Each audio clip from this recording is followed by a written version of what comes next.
Now we move into one of the most emotionally charged and practically important areas of this entire course, detecting lies in relationships.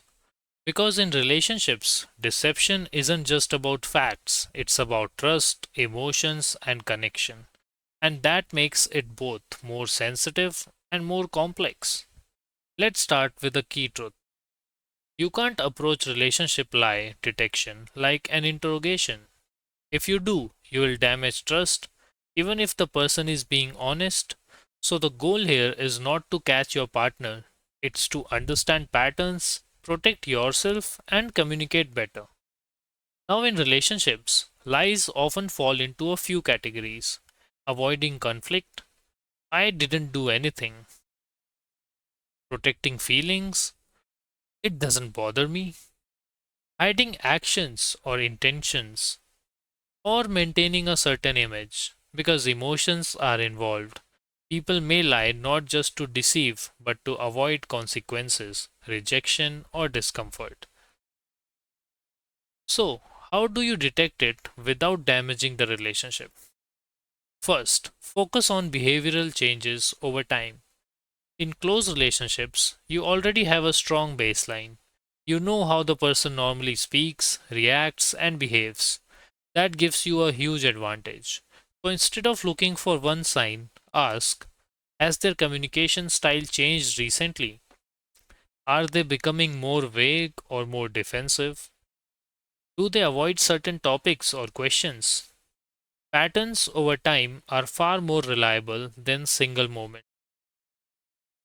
Second, watch for emotional incongruence. In relationships, emotions are usually more visible. So when someone says something that doesn't match how they feel, it stands out. For example, everything's fine, but they seem distant or irritated.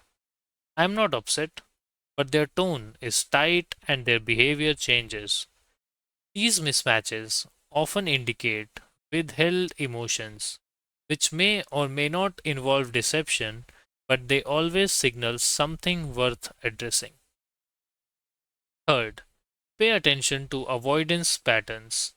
Instead of direct lying, many people in relationships use avoidance, changing the subject, giving partial answers, delaying conversations. Avoidance is often less about deception and more about not wanting to deal with the emotional impact of the truth. Fourth is defensive versus openness. When someone is truthful and comfortable, they tend to be more open to discussion, even if the topic is uncomfortable.